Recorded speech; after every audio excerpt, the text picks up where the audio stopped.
Just showed up today. It's a 2022 Civic Touring. Let's have some fun with it. Unfortunately, I'm competing with the noise of a leaf blower, but the Civic got wet before I even had a chance to drive it. Let's get a move on.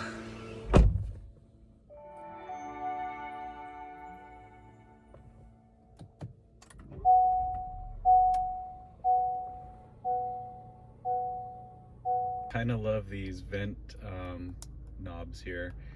Took me a second to figure out what that was even doing, but gotta love Honda for changing things up like that. Also, this honeycomb grill across the dash is kind of cool. I noticed that the little mini Civic does the same thing the car is doing, kind of like that MDX I tested recently.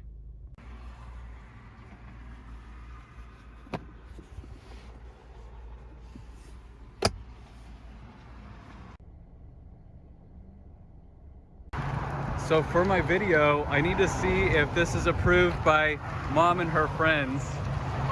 Do you love it or do you hate it? I like it. It's personal to me. There you go. Yeah.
Join me at the Upside Down Phoenix Pyramid for an inside and out look at the 2022 Honda Civic Sedan.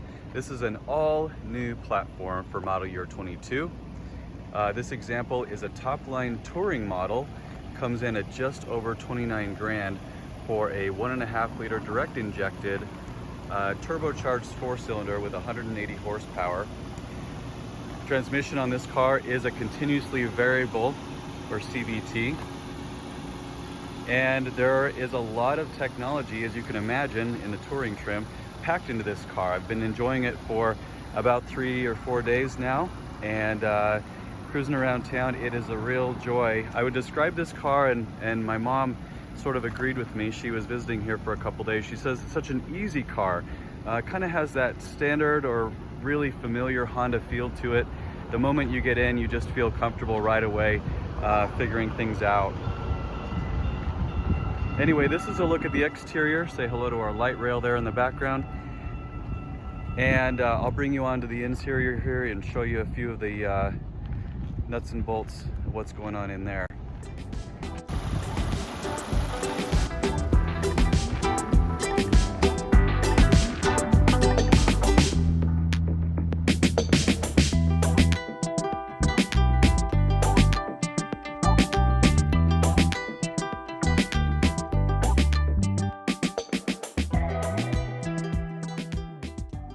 Brave the heat here for just a minute with the air conditioner off so you can actually hear me. But real quick, just wanted to talk about the interior of the cabin.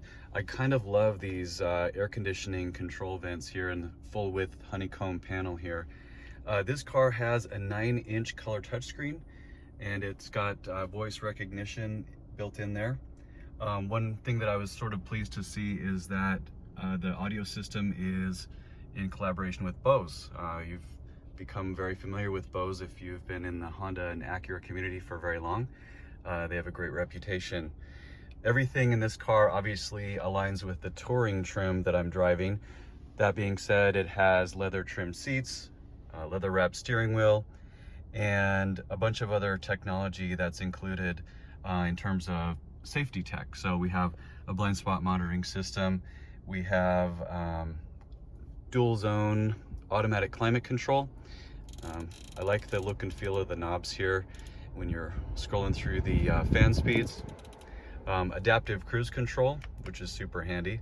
One thing that's kind of unique that I noticed is that I do love the little miniature Civic in the gauge cluster, but if you're out on a surface street, the speedometer will actually have a little red tick mark at the speed limit. So you can kind of, without really even knowing necessarily or seeing a real sign, the car, by way of its internal map connectivity, knows which speed limit, what the speed limit is on the road you're traveling on. So anyway, there is the cabin. This is a traditional gear shift selector as opposed to a push button transmission type scenario. A couple nice cup holders here for my caramel macchiato, and that's pretty much it. Obviously the power operated sunroof with a sliding sunshade and tilt capability here for these beautiful 102 degree Phoenix days, just like today, even though we're in almost September. Gotta love it. With that, I think we will go ahead and close this out, the 7-day trip with this 2022 Lunar Silver Metallic Civic Touring Sedan. At the end of the day, I was very impressed with this car. I think for a compact sports sedan, it really satisfies a lot of the needs that people in this segment are looking for. My feedback, as I usually do, is going to be divided into a couple different sections. I'll keep it real simple.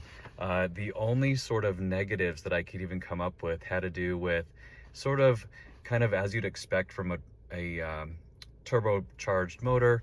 There's a little bit of lag when you initially get on the throttle in terms of just sort of stoplight racer type activities. That being said, I don't think anybody who buys this car is really intending to drive it in that manner, so no big deal. And then fuel tank, it'd be nice to get a little bit of extra range. It is only a 12.4 gallon tank, and it'd be nice to just have a little bit more range there.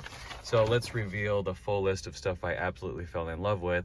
My mom was in town from Utah for a couple days, and I let her spin it around the block, but she just kind of came away from the car with a really good summary, and she felt that it was such an easy car to get comfortable with. And I think that kind of goes along with Honda's sort of reputation from the beginning. They're just easy to get comfortable with cars. I love this car as a commuter, really just kind of around town. As long as you're not really needing to be, a rocket ship, it'll do exactly what it needs to do, and it'll do it comfortably. The cabin is super well designed and laid out in terms of the controls being everywhere you need them to be.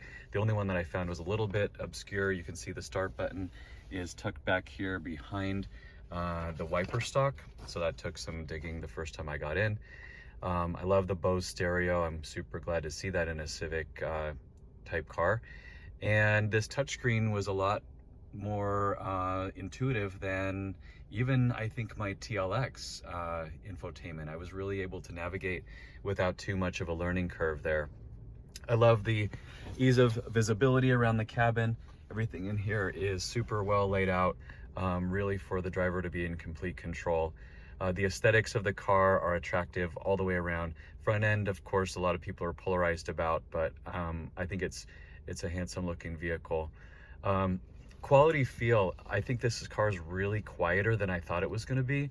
It goes to tell you just how much effort the engineering team put into the noise, vibration, and harshness mitigation. The gauges, one friend who drove the car did say he would have preferred a more analog setup here.